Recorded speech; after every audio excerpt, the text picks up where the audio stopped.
কোন বয়সে যত্ন নিলে সন্তান হবে সুপার হিরো? এটা শুধু রূপক নয়, বিজ্ঞান সত্যিই বলে শিশুর মস্তিষ্ক এবং চরিত্র গঠনের গোল্ডেন উইন্ডো আছে, যেখানে সঠিক যত্ন নিলে সে ভবিষ্যতে অসাধারণ দক্ষ, আত্মবিশ্বাসী এবং মেধাবী মানুষ হতে পারে। আজকের ভিডিওটিতে চলুন জানি বিজ্ঞান ভিত্তিক কিছু বিশ্লেষণ। তো কোন বয়সে যত্ন সবচেয়ে গুরুত্বপূর্ণ? গর্ভকাল থেকে 6 বছর পর্যন্ত সময়টাই গোল্ডেন ব্রেইন উইন্ডো। বিজ্ঞানীরা বলেন এই সময় শিশুর মস্তিষ্কে 80 থেকে 90% নিউরাল কানেকশন, ব্রেইন ওয়্যারিং তৈরি হয়। অর্থাৎ এই সময়ের যত্ন মানেই ভবিষ্যতের বুদ্ধি, আচরণ, আত্মবিশ্বাস, এমনকি নেতৃত্ব গুণের ভিত্তি। 2 নম্বর পয়েন্টটিও কিন্তু ভীষণ ইন্টারেস্টিং, সেটা হচ্ছে গর্ভাবস্থায় যত্ন। গবেষণায় দেখা গেছে মায়ের মানসিক অবস্থা এবং খাদ্যাভ্যাস সরাসরি প্রভাব ফেলে শিশুর মস্তিষ্কে। সেই জন্য ফল, শাকসবজি, প্রোটিন, ওমেগা 3 সমৃদ্ধ যে খাবারগুলো রয়েছে, মাছ, বাদাম, এই খাবারগুলো মায়েদের বেশি করে খাওয়াতে হয় গর্ভাবস্থার সময়। তাছাড়া শান্ত সঙ্গীত, ইতিবাচক চিন্তা, প্রার্থনা বা ধ্যান, এগুলোও কিন্তু মায়ের মনকে কাম করে, শান্ত করে, যা কিন্তু বাচ্চার মস্তিষ্কেও এর প্রভাব পড়ে। তাছাড়াও মানসিক চাপ এবং নেতিবাচক পরিবেশ থেকে দূরে থাকতে দিতে হয় মাকে এই সময়টায়। মায়ের কণ্ঠে শিশুকে কথা বলা, গবেষণায় দেখা গেছে এতে বাচ্চার শ্রবণ এবং ভাষা উন্নত হয়। ল্যাঙ্গুয়েজ ডেভেলপমেন্টের ক্ষেত্রে এটার কিন্তু খুবই গুরুত্বপূর্ণ ভূমিকা রয়েছে। 3 নম্বর পয়েন্টটিও কিন্তু ভীষণ ইম্পর্টেন্ট, সেটা হচ্ছে জন্ম থেকে 2 বছর বয়স। এটা হচ্ছে ব্রেইন এক্সপ্লোশন পিরিয়ড। বিজ্ঞান কিন্তু তাই বলছে।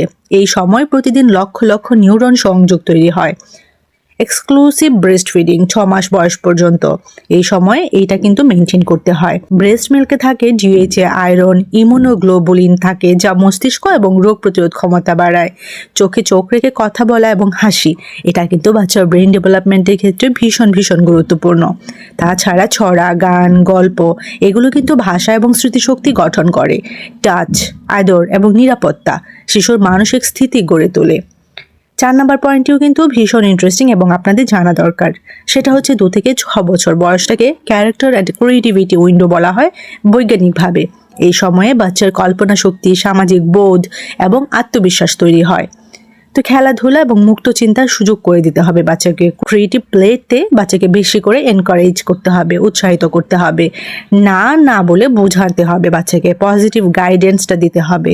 প্রতিদিন অন্তত 20 মিনিট মানসম্মত সময়, কোয়ালিটি টাইম বাচ্চাকে দিতে হবে। গল্প বলা, রং করা, পাজল খেলা, এগুলোতে বাচ্চাকে ইনভলভ করতে হবে। বাচ্চাকে ছোট সাফল্যের প্রশংসা করতে হবে, এতে করে বাচ্চার আত্মবিশ্বাস বাড়ায়। পজিটিভ রিইনফোর্সমেন্ট, এই সম্পর্কে কিন্তু আমার আগের বেশ কয়েকটি ভিডিওটিতে আমি আপনাদেরকে জানিয়েছি। 5 নম্বর পয়েন্টও ভীষণ গুরুত্বপূর্ণ, সেটা হচ্ছে 7 থেকে 12 বছর সুপার স্কিলস ডেভেলপমেন্ট। এই সময়টায় এই বয়সে শিশুর মস্তিষ্ক লজিক, দায়িত্ববোধ এবং শেখার ক্ষমতায় পরিপূর্ণ হয়। শেখার পরিবর্তে শেখার ভালোবাসা, লাভ ফর লার্নিং তৈরি করে দিতে হবে বাচ্চাকে। এছাড়া শরীরচর্চা এবং খেলাধুলাটাও কিন্তু এই বয়সে বেশ গুরুত্বপূর্ণ। ফোকাস এবং ডিসিপ্লিন বাড়ায়। তাছাড়া ধৈর্য, শৃঙ্খলা এবং দলবদ্ধভাবে কাজ শেখানো কিন্তু এই সময়টায় অনেক বেশি গুরুত্বপূর্ণ। ভুল করলে লজ্জা নয়, শেখার সুযোগ তৈরি করে দিতে হবে। এই মনোভাব তৈরি করতে হবে আমাদের গার্ডিয়ানদের মধ্যে এবং বাচ্চার মধ্যে। বিজ্ঞানীরা যেটাকে বলেন the first 6 years of life decide 90% of a child's future capacity। Harvard centre on the developing child এই ইনফরমেশনটি শেয়ার করেছেন। অর্থাৎ আপনি যদি প্রথম 6 বছর সচেতনভাবে যত্ন নেন বাচ্চার, তাহলে আপনার সন্তান ভবিষ্যতে হতে পারে নিজের জীবনের সুপার হিরো। কেমন লেগেছে আজকের ভিডিও অবশ্যই আমাকে কমেন্ট সেকশনে জানাবেন। আর এরকম ছোট বড় আরো অনেক ইনফরমেটিভ ভিডিওস পেতে আমার চ্যানেলের সাথে কানেক্টেড থাকবেন। সবাই ভালো থাকবেন, বাচ্চাদেরকে ভালো রাখবেন। আল্লাহ হাফিজ।